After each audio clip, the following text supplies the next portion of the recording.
Welcome to Photoshop Lesson 1. We're going to be familiarizing you with the toolbars and layers today. So the task is very simple. Make a simple meme using layers and familiarize yourself with the basic Photoshop layout. So starting off, we're going to be following the Instagram guidelines for 1080 pixels by 1080 pixels for your image size. Now, if you're new to Photoshop, this will be your beginning. This is basically what it looks like. Now, don't be too scared. What we're going to do, we're going to just go to File, and then we're just going to click on New. And like I said, just paste 1080 by 1080 pixels. Like I said, this is just the Instagram guidelines, and I thought it'd be fit for this tutorial. So I'm just pasting that in at the moment, and I'm going to name this. Alright, this is where our layers are going to be, and this is our toolbar. So now we're going to click on Open. And now we're going to navigate to any meme template. You can just find any. I found this meme template on the internet. Just Google for them and you will find them. So now what we're going to do, we're going to go into our select tool. So I'm just going to tell you how many select tools we have. Now this is our main square select tool. This is what we can do to select something in a square. This is our lasso select tool. Let's say I only want his face here. I can just get his face like this.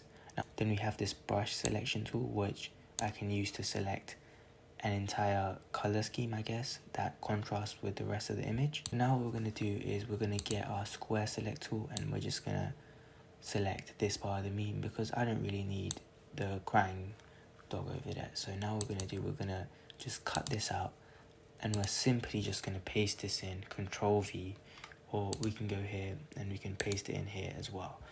So now as you can see, it's not really as big as we want, so I'm using the select tool here to move this around. What we're going to do is we're going to press Control T and just click on it, and then you get the option to do this, and now I can still move it around.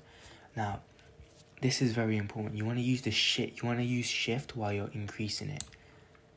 See, look, when I use shift, it increases in how it's meant to increase, but when I don't use shift, this kind of stuff can happen. So shift is very important and pretty much a godsend. You should use it 100%. Now the way that layers work is that, well, it's quite literally just layers of an onion. So for example, let me just add a new layer.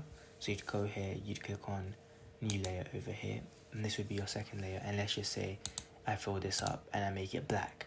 Now this entire thing has turned black. But if I move the layer down to layer 1, now only this shows. Now obviously we don't want it to be there, so we're just going to click on delete. So now you kind of understand the type of stuff we're working with. So after doing that, what we're going to have to do is we're going to place our text there, and we're just going to, so now I have my basic meme written out, so I'm just going to move this up a bit here, and we're basically done. So I'm going to give you some extra lessons on this as well out there. So what I'm going to try to do now, I'm going to remove this layer, and using the brush selection tool, I'm going to, so Control Z, so Control Alt Z for this to come back, and I'm just going to brush select it. So I'm going to go here, and boom, brush selected. Now we'll click on edit, and we're just going to cut this.